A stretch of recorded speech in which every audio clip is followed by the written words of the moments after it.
প্রায় 43 লক্ষ বাংলার বাড়ি করে দিয়েছি, আরও 43 লক্ষ লিস্টে পড়ে আছে। প্রথম লিস্টে আমরা 11 লক্ষ পাকা বাড়ি বানিয়ে দেবো। আপনারা দুটো কিস্তিতে 1,20,000 টাকা পাবেন। জয় হিন্দ বন্ধুরা, এই মুহূর্তে গুরুত্বপূর্ণ একটা খবর এবং সবথেকে বড় খবর বলা যায়। এই লোকসভার মধ্যেই মাননীয় মুখ্যমন্ত্রী ভরা মঞ্চের মধ্যে ঘোষণা দিয়ে দিলেন যে আবাস যোজনার ঘর কারা পাবেন। নোটিশ তিনি জারি করে দিয়েছেন ভরা মঞ্চের মধ্যে। কি বললেন সবাই মন দিয়ে ভিডিওটা দেখবেন। যারা এই বিপিএল তালিকায় অর্থাৎ যারা কিনা ঘর পাবেন আবাস যোজনায়, যাদের তালিকায় নাম আছে, কি বললেন এবং কত লোক অর্থাৎ কত ফ্যামিলি এই আবাস যোজনার ঘর পাচ্ছেন তিনি সরাসরি কিন্তু ভিডিওর মাধ্যমে বলে দিয়েছেন এই মঞ্চের মাধ্যমে। তো ভিডিওটা সম্পূর্ণ দেখবেন, ঠিক আছে।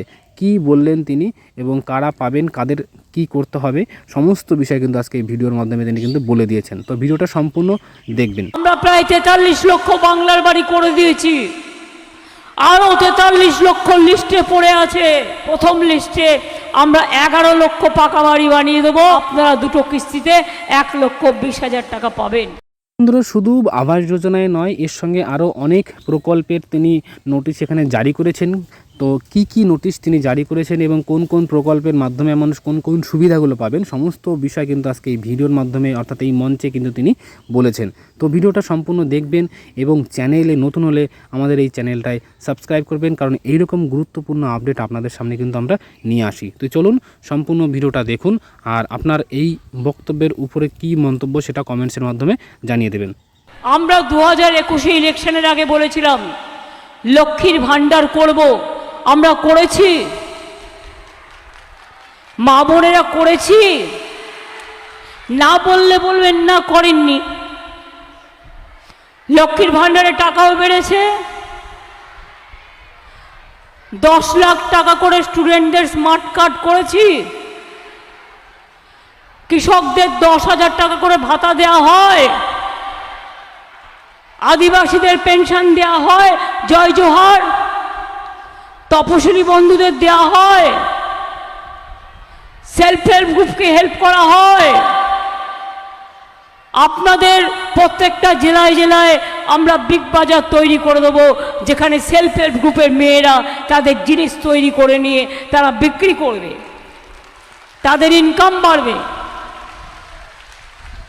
এবার আমি বলি 2-3টে কথা। 100 দিনের কাজের টাকা মোদি দিয়েছে, এই টাকাটা আমরা দিয়েছি। 3 বছর পর পর বাংলা ফার্স্ট হওয়ার পরেও বাংলায় টাকা দিল না, আর বলছে নাকি দুর্নীতির জন্য। মাথায় রাখিস, আমরা দুর্নীতি করিনি, আমরা বরঞ্চ 24 কোটি টাকা সেভ করেছি। বলে বেড়াচ্ছে বিদ্যুতের বিল দিতে হবে না, সব বিনা পয়সায় করে দেবো। বিদ্যুতের বিল দিতে হয় তো? তাহলে আমি যে কথা বললাম, যেগুলো আমরা বলেছিলাম আমরা করেছি, আর মোদি যেগুলো বলেছিল একটাও করেনি। 15 লক্ষ টাকা করে দেবে বলেছিল, দিয়েছে? আমরা কিন্তু 100 দিনের কাজের জন্য, ওটা 30 দিনের কাজ হতো, আমরা কর্মশ্রী প্রকল্প করে দিয়েছি। 50 দিন পর্যন্ত জব কার্ড হোল্ডাররা কাজ পাবেন, আর টাকা আমরা দেবো। মোদিকে দেওয়ার প্রয়োজন নেই, ওদের কাছে ভিক্ষা চাওয়ার প্রয়োজন নেই।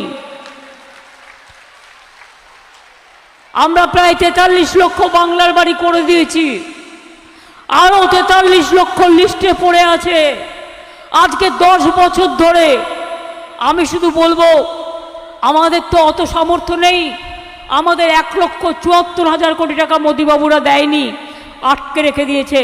তা সত্ত্বেও প্রথম লিস্টে আমরা 11 লক্ষ পাকা বাড়ি বানিয়ে দেবো। আগামী ডিসেম্বর মাস থেকে আপনারা দুটো কিস্তিতে 1,20,000 টাকা পাবেন। তারপরে আস্তে আস্তে করে দেবো। পথসাথীও তো আমরা করে দিই।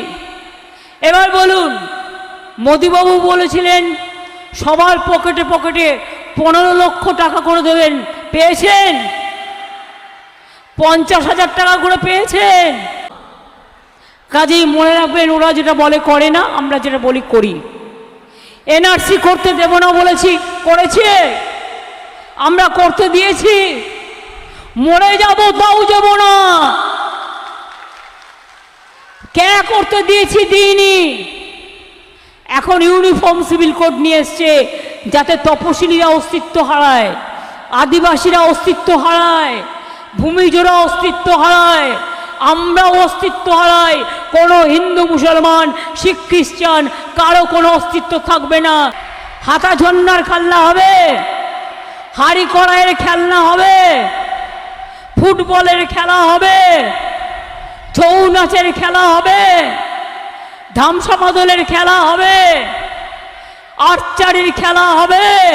তাই আগামী দিন যদি বাঁচতে হয় মনে রাখবেন, জয় হিন্দ বাঁচিয়ে রাখতে হবে নেতাজি সুভাষচন্দ্র বোসের স্লোগান, বাঁচিয়ে রাখতে হবে বঙ্কিমচন্দ্র চট্টোপাধ্যায়ের স্লোগান বন্দে মাতরম, বাঁচিয়ে রাখতে হবে তৃণমূল বাংলার ভোরের ফুল, বাঁচিয়ে রাখতে হবে জোড়া ফুল, আর বাঁচিয়ে রাখতে হবে জয় হিন্দ বন্দে মাতরম, ইনশাল্লাহ, জোহার, জয় বাংলা।